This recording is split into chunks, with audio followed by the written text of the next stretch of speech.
is how I play the game!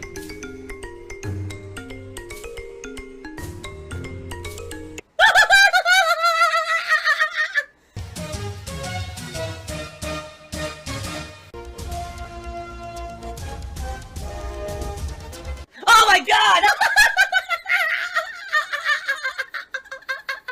What the fuck? Holy shit! That is an epic fucking intro, dude. And I have to warn everyone. Warning. What you may see right now is going to be absolutely disgusting.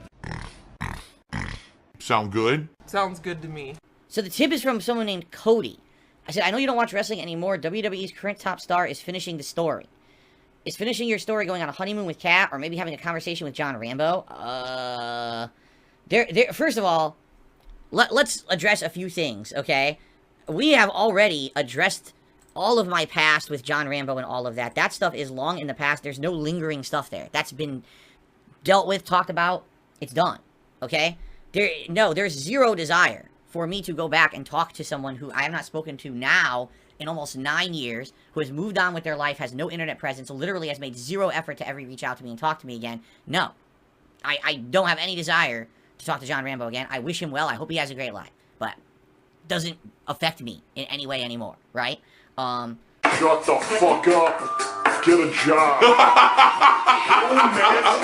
I want to go on a honeymoon with my wife? Oh, of course I do. I mean, I'd be crazy to say no. Of course, I would love to one day be able to go on a nice trip with Kat and enjoy and do what we should have done when we got married 5 years ago. Because, yes, we're going on our 5th wedding anniversary this April.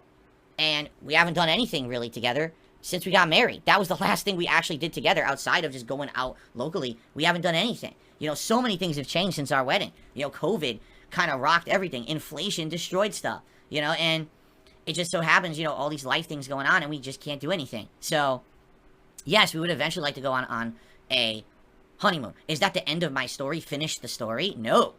My story is probably, you know, in the middle, right? Midlife. My story is in the middle. I got a ways to go. A lot of adult light left to do fun stuff and hang out with you guys and do different kinds of content and do many, many things with my family. We are not near the end of the story by any means. Okay? So there you go. Thank you for the tip. Oh my god, he's drinking wheelchair donations.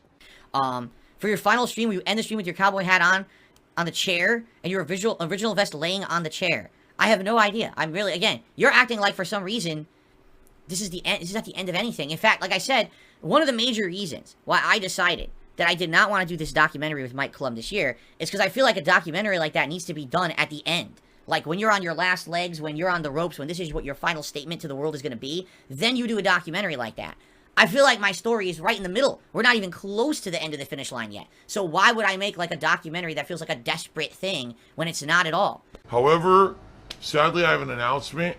I'm retiring from being a live streamer forever, and therefore this is the final Morrowind stream. That's it. This is the last stream I'm ever doing. I'm sorry. I think that one day I will hang up the mantle. I'll take this hat off for the last time, and I'll say I'm officially retiring from content creation. This is the last time you'll see me wear this hat ever. So, ladies and gentlemen, I am retiring. I think that's what a lot of people were misunderstanding because they saw that Boogie documentary that Mike Clum did, and everyone was like, wow. That totally was a cry for help, a cry for like, look at how pathetic I am. Please feel bad for me and help me. And why are you doing that documentary? I was like, that's not what my documentary is going to be. And people were like, well, then what was the point? What are you doing it for? Because you're good then, right? I was like, you know what? You guys are kind of right. I don't see the point. Why am I going to kill myself to do this documentary now when it's not needed? Right? So there you go. What are my overall thoughts on aging and getting older? Are you afraid of it or do you embrace it? Both. Am I afraid of getting older? Yeah, I am. Because as I get older, I can't do the things that I used to do. My mental capacity depletes. My physical capacity depletes. You know, things that I used to be able to do, I can't do anymore. I don't have the energy. Or I have pains. I have problems like my back. I know my back's just going to get worse as I get older, and I'm going to continue to have issues with numbness and shooting pain and problems and, you know, and other things as well. So everyone's afraid of it. Everyone's afraid of their own mortality, I feel, right? No, unless you have a belief system where you believe that you're just, like, immortal and you're going to keep going on and on and on. But for me, yeah, I am afraid of mortality. Of course I am. At the same time, I am embracing it. If you haven't noticed, have I dyed my beard since it went mostly white? Am I doing anything about my receding hairline? Do I really give two shits? No. I don't. It's something that's natural that happens to everyone. So why freak out about it, right? In fact, use it to your advantage. Use my experience being 41, about to be 42 years old, to relay things that have happened in my life and help others, right? As opposed to acting like I'm some kid, right? That'd be pretty stupid. In one way or another, I'll probably be working till I'm dead. And I've kind of accepted that reality. I'm not like a normal person who's working a career, who's building up retirement fund money, and one day I could sit back in a lawn chair sipping a Mai Tai and live out my golden years in peace. It's never going to happen. My life sadly has taken a turn where I don't even know if I'd be able to get a job in what's considered the private sector. And so more than likely, I'm just going to have to keep doing what I'm doing for as long as I can do it and make ends meet and go from there. If I'm 50, 60 years old and I still have to play video games for a living, maybe the formula will change. It is what it is. That's my reality, But when I was younger, I didn't understand that what I said had weight and that people listened and it could have a negative impact and people would care about things and be offended by things I said. I didn't get that at all.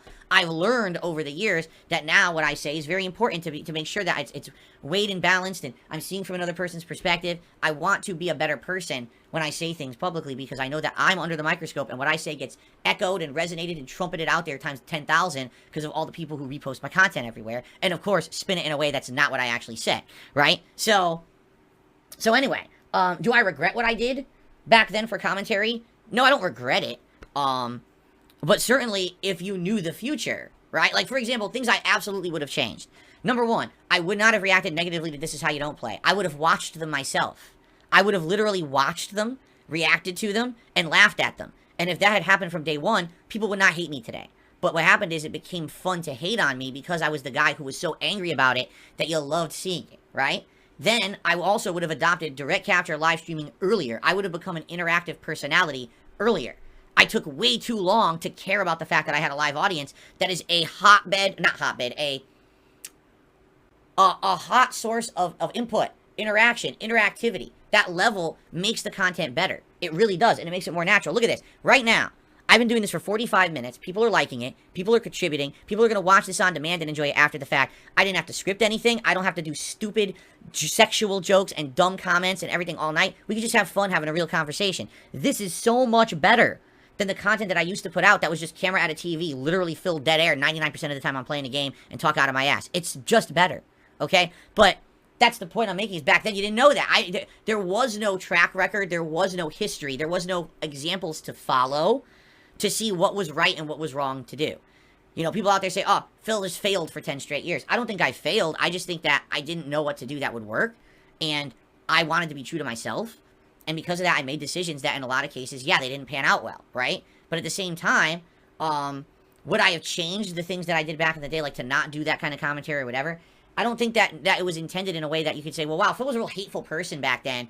What a shame. No, I don't think so. I don't think people even say that. I think people look back and they recognize that I was trying to be funny and no one was offended back then, right? Remember, yes means no and no means yes. I suspected you were sexist. Grab a girl, don't wait. That's right, see guys, grab a girl and don't wait.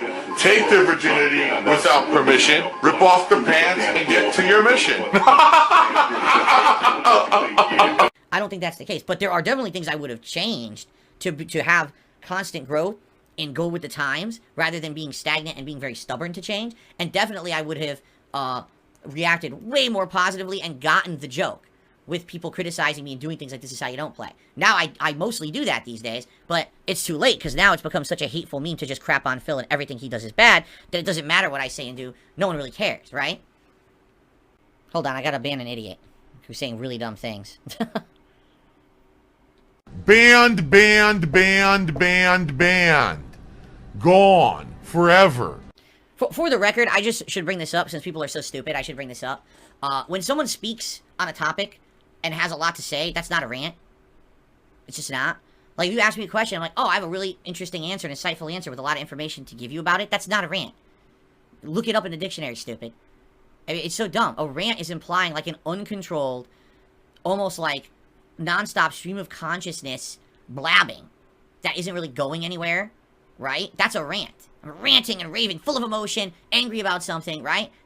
That's not what, when someone's just answering a question nicely and giving you a lot of information because they feel like, oh, I can actually add a lot to this one. That's not a rant. You're an idiot if you call it that. You're giving it a negative association because you don't understand the word. So look it up and don't say it in my chat or else you're not going to be in my chat like that joker right there. It's the laziest kind of content possible, and all it does is propagates toxicity. Matthew, what you're saying is absolutely ridiculous. I'm married happily. He says, do you think friends are necessary for a happy life? Because I watch clips of you and John Rambo. It makes me sad. I have the best friend I'll ever have in my life. She's called my wife. I already have that. I have a meaningful relationship with someone I love and I spend time with all the time. You don't have to worry about me. Just because it's not on camera like it used to be with the friendship with John, right? Just because that relationship isn't on camera doesn't mean it doesn't exist. I have more than that relationship now with my wife. She's, again, the best person I'll ever spend time with for the rest of my life. I'm not lonely at all. At all. You know what I mean? Everyone typing X in the stream chat, you can go fuck yourself. Because I know that when you say that, you're basically saying that you don't believe me. If you don't believe me, you shouldn't be on my streams. You should just leave. You think it's a fun meme? Oh, everything Phil says is a lie. What a funny meme. Here's a funny meme. When I ban you. I just don't understand what you're talking about. Because people are like, oh, you don't have any friends. I don't have time for friends. I work 6 days a week full time and I'm married. That's my life. That's the choice I made, and I like that life. I'm happy with that. Don't feel bad for me. Feel bad for people who don't understand that that's a full, meaningful life. Really. Because if you don't think that's a full, meaningful life, I feel bad for you. If you feel like you need to have, every moment you're talking to a friend and you have interaction with someone else, that's kind of silly, no? Alright. I'll give it one more minute here, and if nothing really pops in here for questions, I think we'll call it a night. Alright. Thank you, guys. And for those watching on demand, thanks for watching as well. Hope you had a good time. And see you soon. In fact, I'll see you all in the morning for the Level 1 podcast where we're going to be talking about all kinds of game stuff with this Nintendo Direct and Elden Ring DLC announcement and all of that. The behind-the-scenes things going on with mobile games. Come on, we got to get another gold pull. Come on. There's still this back here. And it's still in the back of my neck, the back of my head, the back of my mind, and it's always telling me it's WWE Champions time. I love it. I love it. Is a mobile game addict. Phil has indoctrinated children who send him money, blatantly milking for money. It's a money pit. It's gone, just gone like that. In an instant, fucking gone. I just care about money. I just can't help it. I eBay. Contributions are mandatory, but I need your help. I am appealing directly to you. No decency, no respect, no common sense, no fucking maturity. Is the guy who just doesn't get reality.